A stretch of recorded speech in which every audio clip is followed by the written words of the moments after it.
दोस्तों, आज मैं आउटसाइडर कहानी को कंटिन्यू करूंगा। ये पार्ट 2 है। अगर आपने फर्स्ट पार्ट को नहीं देखा तो उसका लिंक आपको डिस्क्रिप्शन बॉक्स में मिल जाएगा।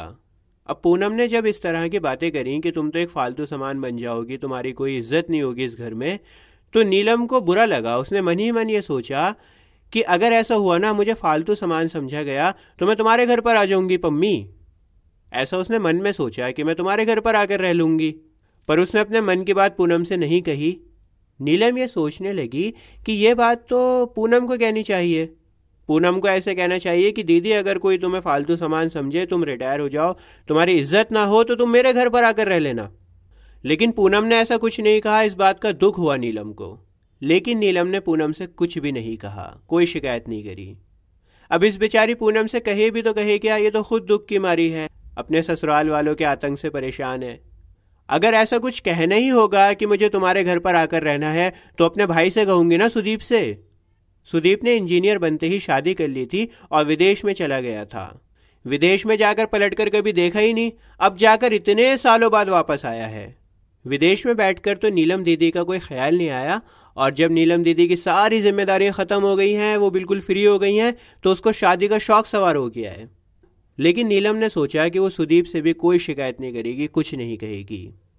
अपने भाई बहनों पर उसकी बेहिसाब ममता है, बहुत प्यार करती है अपने भाई बहनों से। शिकायत अगर थी तो अम्मा से थी। दोस्तों, अब ये कहानी फ्लैशबैक में जा रही है, बहुत साल पहले जा रही है। नीलम अपने उन दिनों को याद कर रही है जब उसने स्ट्रगल करा था। तो नीलम अपने पुराने दिनों को याद करने लगी है। नीलम याद करती है कि उनकी अम्मा ने माँ होकर भी उनके साथ भेदभाव किया। कमाने का सारा बोझ बड़ी बेटी नीलम के ऊपर डाल दिया और खुद बाकी बच्चों का पालन पोषण करती रहीं। नीलम की उम्र निकलती जा रही थी और अम्मा सब कुछ जानते हुए भी अनजान बनी रहीं। उन्हें कोई ख्याल नहीं आया कि मेरी बड़ी बेटी नीलम की उम्र निकलती जा रही है। उन्होंने सारी जिम्मेदारी नीलम के ऊपर डाल दी थी और दूसरे बच्चों के लालन पोषण पर लगी हुई थी। पिताजी की अचानक मौत के बाद जब नीलम ने घर की जिम्मेदारी संभाली थी ना, तो ऐसा कभी नहीं सोचा था कि यही उसकी किस्मत होगी। नीलम ने नहीं सोचा था कि अब उसको सारी जिंदगी काम करके सबकी जिम्मेदारी उठानी पड़ेगी। नीलम के मन में हल्की सी आशा ये थी कि कल को जब भाई बड़े हो जाएंगे, किसी लायक हो जाएंगे, तब जाकर वो अपनी ज़िंदगी को जी सकेगी। पहले अपने भाइयों को किसी लायक कर दे, अपने भाइयों को बड़ा कर दे। लेकिन जैसी उम्मीद थी वैसा कुछ हुआ ही नहीं। वो तो बस काम करती गई, करती गई, करती गई। दीपू यानी सुदीप ने जब इंजीनियरिंग को ख़त्म करा था तो उसके रिश्ते आने शुरू हो गए थे और अम्मा एकदम से बेचैन हो गई बहू का चेहरा देखने के लिए। वो चाहती थी कि सुदीप की जल्दी से जल्दी शादी हो और उन्हें बहू का चेहरा देखने को मिले। लेकिन दीपू की शादी हुई और शादी के बाद में उसके साले ने कनाडा में बुला लिया उसको। और दीपू से ज़्यादा खुशी तो अम्मा को हो रही थी कि मेरा बेटा कनाडा में जा रहा है, विदेश में जा रहा है। घर में एक अनबियाई लड़की नीलम बैठी हुई है, उसकी शादी करना भी ज़रूरी है। अम्मा को इस बात का कोई ख्याल ही नहीं था। उन्हें परवाह ही नहीं थी कि मेरी बड़ी बेटी नीलम घर में बैठी हुई है, अनबियाई हुई, उसकी शादी भी करनी है। वो तो बस इस बात से खुश थी कि सुदीप कनाडा में जा रहा था। अगर अम्मा को पता होता कि उनका बेटा विदेश में जाकर उनकी ज़िंदगी में वापस कभी लौट कर नहीं आएगा, तो वो शायद इतना एक्साइटेड नहीं होती, इतना खुश नहीं होती। अम्मा के आखिरी दिनों में भी वो अपने बेटे सुदीप को देखने के लिए तरस गई थीं।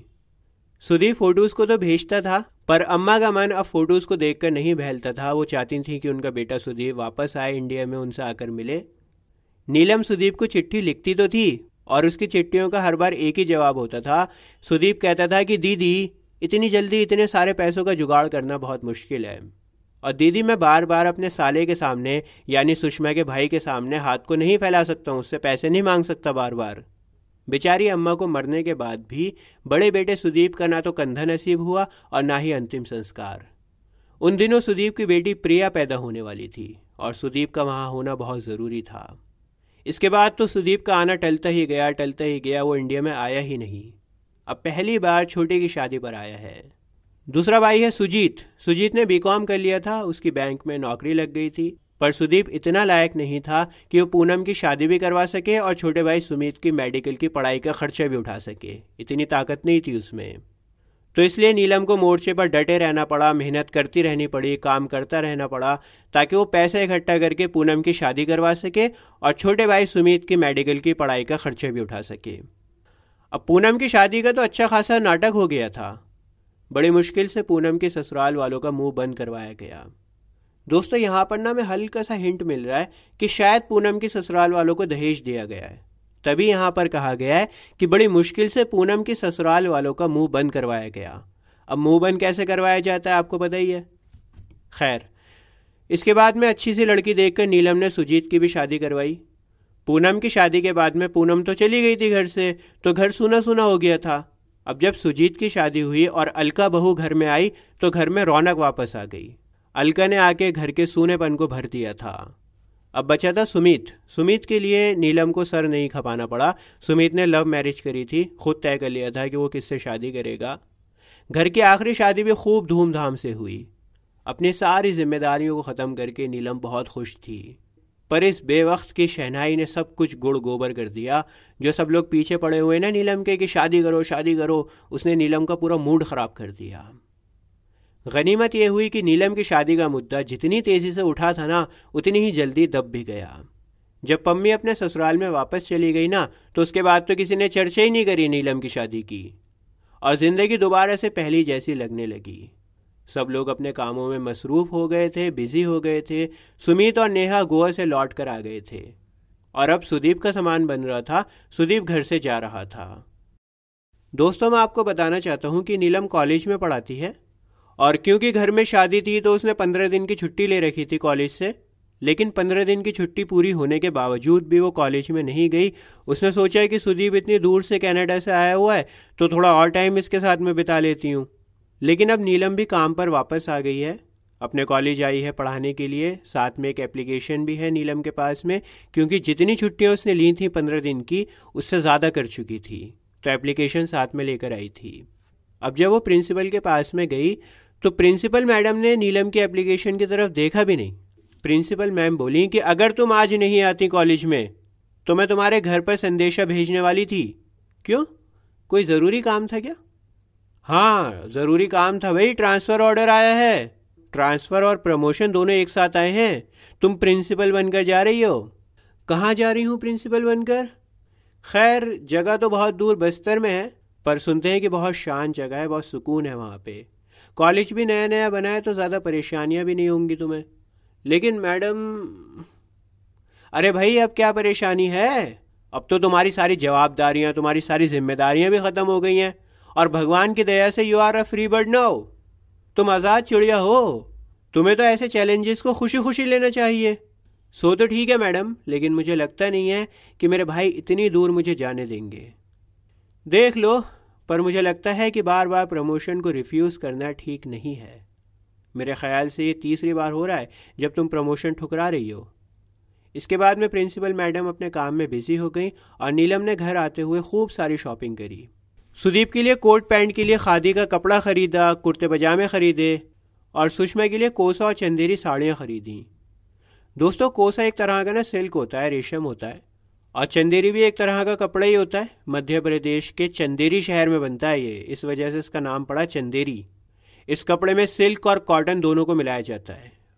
अब देखो कितना डिटेल में मैं आपको पढ़ा रहा हूँ, कहाँ की कहानी कहाँ निकल जाती है।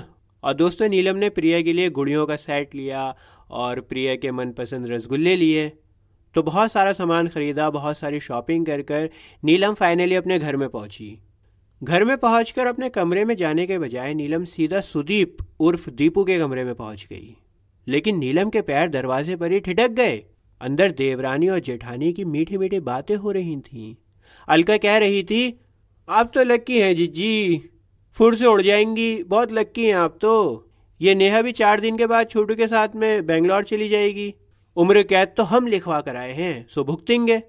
क्या करें भाई, हमने तो बहुत कोशिश करी, पर वो टेस्ट से मस नहीं हुई। अब यही समझ लो कि वो हमारी ननंद नहीं बल्कि सास है।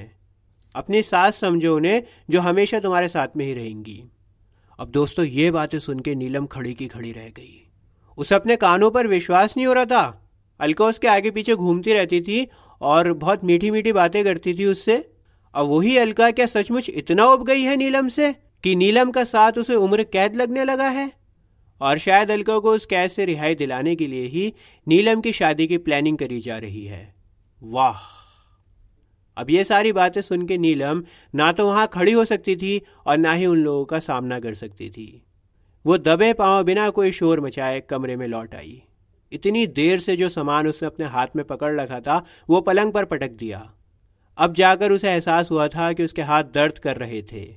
पर यह सामान का बोझ तो कुछ भी नहीं था, इससे 10 गुना ज्यादा बोझ तो नीलम के मन पर था।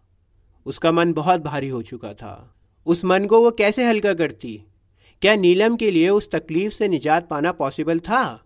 इतनी ज्यादा तकलीफ हो रही थी उसको कि समझ में नहीं आ रहा था कि इस तकलीफ से कैसे निजात मिलेगी। रात खाने की मेज पर रसगुल्ले का एक बड़ा सा डोंगा सजा हुआ था। नीलम ने शाही अंदाज में ऐलान किया कि ये मेरे प्रमोशन की मिठाई है, प्रिंसिपल बन के जा रही हूं। अरे वाह वाह वाह वाह वाह वाह वाह वाह वाह वाह। जगह तो खैर बहुत दूर बस्तर में है, आजकल हर जगह तो कॉलेज खुल गए, पर सुना है कि जगह बहुत शांत है। मुझे तो इस समय सबसे ज्यादा जरूरत शांति की ही है। इस भाग दौड़ से तंग आ गई हूं, और फिर बार बार प्रमोशन ठुकराना अच्छा भी तो नहीं लगता। पहले तो खैर मजबूरी थी, पर अब कोई बहाना नहीं है। नीलम की इस बात पर सभी की एक ही राय थी। हर कोई ये चाहता था कि नीलम प्रमोशन को ना ठुकराए, वो बस्तर में चली जाए। रात को बिस्तर पर लेटी हुई वो दिन भर की घटनाओं का जायजा ले रही थी। दोपहर को प्रिंसिपल मैडम से कितने घमंड से उसने कहा था कि मैडम, मेरे भाई लोग इतनी दूर मुझे नहीं जाने देंगे। लेकिन एक भी भाई ने मना नहीं किया। एक भी भाई ने नहीं कहा कि नीलम तुम इतनी दूर मत जाओ। पम्मी ठीक ही कह रही थी, बल्कि पम्मी ने तो कहा था कि रिटायरमेंट के बाद तुम एक फालतू सामान बन के रह जाओगी। लेकिन नीलम को ये लग रहा था कि घर में उसकी हैसियत अभी से ही किसी फालतू सामान की सी हो गई है। तो आखिर में जाकर नीलम के समझ में आ गया कि वो घर के ऊपर एक बोझ है। अब आप मुझे कमेंट्स में लिखकर बताओ कि ये कहानी मैंने सही तरह से सुनाई है या कोई कमी पेशी रह गई है। अगर ISC हिंदी के बाकी चैप्टर्स को देखना है तो अभी आपकी स्क्रीन के ऊपर जो प्लेलिस्ट आ रही है ना, इसके ऊपर आप क्लिक करो, आपको सारे चैप्टर्स मिल जाएंगे बहुत ही आसान लैंग्वेज में। मिलता हूँ आपसे किसी और वीडियो में। जय हिंद।